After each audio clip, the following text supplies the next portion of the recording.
পর্যাপ্ত জায়গা আছে। হ্যাঁ, ঠিক আছে, আমরা একটু দেখি দরজাটা ঠিক মতো লাগে কিনা। অভিজ্ঞতা দর্শক আছে প্রচুর। ওনার খুব ইচ্ছা আমি যেন নিজেই এই কাজটা করে দিই ওনাকে, সেজন্য আসলে আমি নিজেই করতেছি। এই পাইপটা এদিক দিয়ে আসে, তারপর এখানে একটা ইউনিয়ন থাকবে যেন। ইনশাল্লাহ আপনাকে অসংখ্য ধন্যবাদ। আপনার ইউটিউব চ্যানেল দেখে আমি সম্পূর্ণ কাজটা করতে পেরেছি।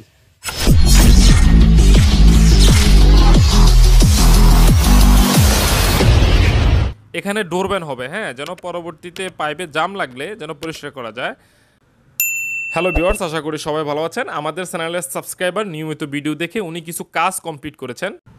কাজগুলো আমরা দেখব এবং আপনাদেরকেও দেখাবো। কাজগুলো কেমন হয়েছে অবশ্যই কমেন্ট বক্সে লিখবেন। এখানে 2টি কমেন্ট বসিয়েছেন। হ্যাঁ, 2টি কমেন্ট খুব সুন্দরভাবে বসিয়েছেন আমার কাছে মনে হয়। ওনাকে যদি এখানে একটু বসাই, হ্যাঁ, বসানোর পর আপনারা দেখতে পাচ্ছেন পর্যাপ্ত জায়গা আছে। হ্যাঁ, ঠিক আছে, খুব সুন্দরভাবে উনি কাজগুলো করেছেন। ওনার নাম মোহাম্মদ নূর হোসেন। নূর হোসেন ভাই আসলে খুব ভালোই কাজ করেছেন, ভিতরে পর্যাপ্ত জায়গাও আছে। দরজাটা আমরা একটু দেখি দরজাটা ঠিক মতো লাগে কিনা। হ্যাঁ, দরজা ঠিক মতো লাগে। পিছনে একটু দেখি পিছনে কি কাজ করেছেন। পিছনে আমরা যে গ্যাস পাইপটা দেখতে পাচ্ছি, এই গ্যাস পাইপটা আরও উপরে দিতে হবে। হ্যাঁ, উপরে না দিলে নিচে হয়তো গ্যাস আসতে পারে, সেজন্য গ্যাস পাইপটা আরও উপরে দেওয়া লাগবে। এটাকে আপনি অফসাইড দিয়ে আরও উপরে উঠিয়ে দিবেন। আর এ পাশে 3-4 লাইন দিয়ে উনি নিচে এখানে একটা পানি নেওয়ার জন্য একটা ট্যাপ দিয়েছেন। এটাকে আরও 2-3টা ক্লাম দিতে হবে ওয়ালের সাথে ফিটিং করে। হ্যাঁ, এটা অবশ্যই ক্লাম দিতে হবে। আর এই যে টিউবওয়েলের যে পাইপটা দেখতে পাচ্ছেন, উনি মূলত এই পাইপটা কিভাবে উনি ছোট করবেন, আসলে এই একটা টেনশন উনি ফিল করতেছেন, সেই জন্য মূলত আমাদের আশা। আর এটা কিভাবে আমরা ছোট করব এবং এই কাজটা সম্পূর্ণ আজকে আমি আপনাদেরকে দেখাবো।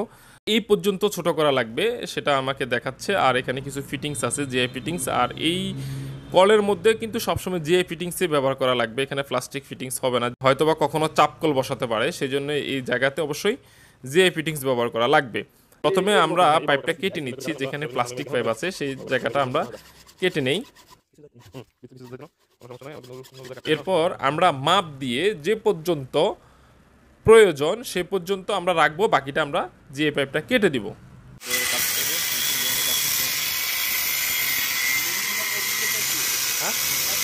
হ্যাঁ, কাজ শেষের অভিজ্ঞতা দর্শক আছে প্রচুর।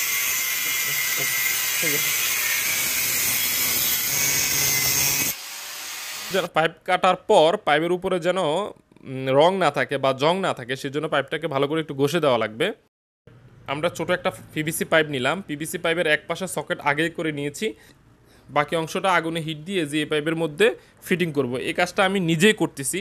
ওনার খুব ইচ্ছা আমি যেন নিজেই এই কাজটা করে দিই ওনাকে, সেজন্য আসলে আমি নিজেই করতেছি।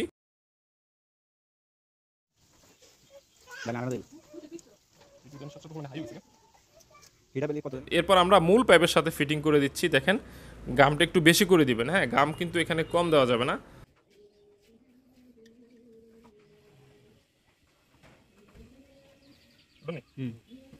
হ্যাঁ, আমাদের পাইপ ছোট করার কাজ শেষ। দেখেন, আমরা মাটি লেভেল ছোট করে ফেলেছি। এই যে পাইপটা দেখছেন, মাটিটা ভরাট করে দেওয়া হচ্ছে।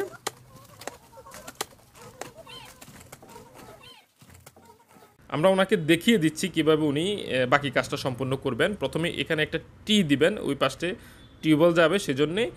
আর এর উপরে নিপেল, আর এরপরে আপনার জ্বালাইটিটা বসবেন। ভিতরে কিন্তু কলম পাইপ আপনি 30 ফুট দিয়ে দিবেন বা 40 ফুটও দিতে পারেন, কোনো সমস্যা নাই।